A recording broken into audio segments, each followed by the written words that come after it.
तो आज हम बात करने वाले हैं 1 सेकंड अहेड के बारे में। कभी ऐसा महसूस हुआ है कि ये जो काम की दुनिया है ये बस हमें दौड़ाई जा रही है और हमारा कंट्रोल धीरे धीरे हाथ से निकलता जा रहा है? चलिए आज पता लगाते हैं कि इस भाग दौड़ भरी दुनिया में वो कंट्रोल वापस कैसे पाया जा सकता है। ये कहानी है जैकब की। जैकब को लगता था कि वो अपनी नौकरी के दबाव में बस खींचा चला जा रहा है, बिल्कुल पावरलेस। कहीं ना कहीं ये कहानी थोड़ी जानी पहचानी सी लगती है ना? देखिए, जैकब की कहानी असल में आज के दौर के एक बहुत बड़े संकट को दिखाती है।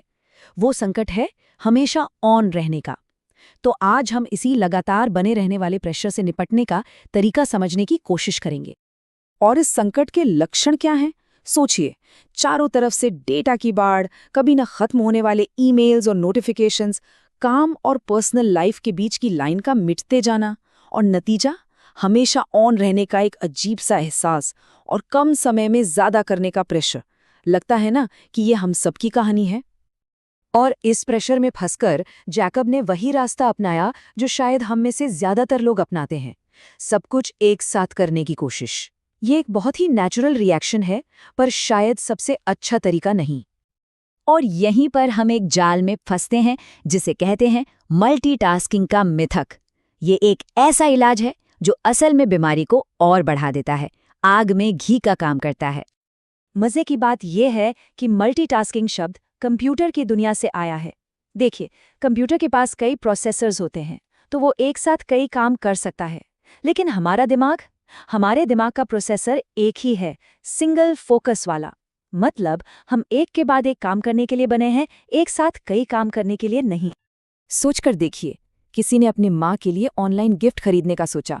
एक आर्टिकल दिखा, उसमें एक लिंक था, उस पर क्लिक किया, फिर एक वीडियो चला दिया, और 1 घंटे बाद होश आया कि अरे, करना क्या था? यही है मल्टीटास्किंग की असलियत, एक भटकाव का चक्र। और ये सिर्फ कोई कही सुनी बात नहीं है, रिसर्च भी यही कहती है। ये साबित हो चुका है कि मल्टीटास्किंग हमें असल में कम प्रोडक्टिव, कम क्रिएटिव बनाती है, और तो और हमारे फैसले लेने की ताकत को भी कमजोर कर देती है। तो सवाल उठता है कि अगर मल्टीटास्किंग जवाब नहीं है, तो फिर क्या है? जवाब छिपा है 1 सेकंड अहेड की शक्ति में। ये एक ऐसा आइडिया है जो हमें एक्शन और रिएक्शन के बीच की उस छोटी सी जादुई जगह को खोजना सिखाता है। चलिए इस कॉन्सेप्ट को तोड़कर समझते हैं। हर चीज की शुरुआत होती है एक स्टिम्युलस से। ये कुछ भी हो सकता है, एक ईमेल का नोटिफिकेशन, फोन की घंटी, या दिमाग में अचानक आया कोई ख्याल। अब उस स्टिमुलस के तुरंत बाद आता है 1 सेकंड का गैप। बस एक छोटा सा पल, एक ठहराव, और यकीन मानिए सारा का सारा जादू इसी एक पल में छिपा है। क्योंकि इसी 1 सेकंड के गैप में हमें ये चुनने की आज़ादी मिलती है कि हमें जवाब कैसे देना है। ये एक सोचा समझा चुनाव होता है, न कि सिर्फ एक ऑटोमेटिक रिएक्शन। जैसा कि महान मनोचिकित्सक विक्टर फ्रैंकल ने कहा था, स्टिम्युलस और रिस्पॉन्स के बीच एक खाली जगह होती है, और उसी जगह में हमारी अपनी प्रतिक्रिया चुनने की शक्ति है। हमारी तरक्की और हमारी आज़ादी सब उसी चुनाव में छुपी है। तो असल में यही है 1 सेकंड अहेड का मतलब, अपनी प्रतिक्रिया चुनने की आज़ादी, न कि हालातों के सामने बस रिएक्ट करते रहना। और इसी तरीके को अपनाकर जैकब ने अपनी जिंदगी का कंट्रोल वापस हासिल किया था। ठीक है, तो थ्योरी तो सुनने में बहुत अच्छी लगती है, पर सवाल ये है कि इसे असल जिंदगी में कैसे इस्तेमाल करें। इसके लिए हमें कुछ बहुत ही पावरफुल दिमागी औजारों की जरूरत पड़ेगी। चलिए एक एक करके उन्हें देखते हैं। पहली और सबसे बड़ी चुनौती है एक्शन एडिक्शन पर काबू पाना। अब ये क्या भला है? ये छोटे छोटे जरूरी लगने वाले कामों को फौरन निपटाने की एक लत है। हर छोटा काम खत्म करने पर हमारे दिमाग को डोपामाइन का एक किक मिलता है, मतलब एक अच्छा महसूस कराने वाला केमिकल, और धीरे धीरे हम इसके आदी हो जाते हैं। फ्रैंकलिन कोवे की एक स्टडी के मुताबिक प्रोफेशनल्स अपना 40% काम का वक्त ऐसे ही छोटे मोटे कम जरूरी कामों पर खर्च कर देते हैं।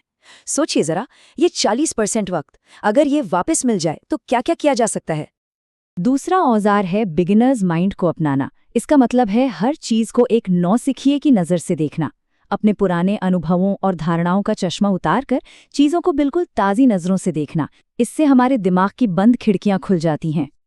और अगर ये देखना है कि बंद दिमाग रखने की क्या कीमत चुकानी पड़ती है, तो नोकिया की कहानी से बेहतर उदाहरण नहीं हो सकता। 2007 में वो मार्केट के बादशाह थे। 49% से ज्यादा मार्केट उनके पास था। उन्होंने आईफोन को एक छोटा मोटा प्रोडक्ट कहकर नजरअंदाज कर दिया और 2013 तक उनकी मार्केट हिस्सेदारी सिर्फ 3% रह गई थी।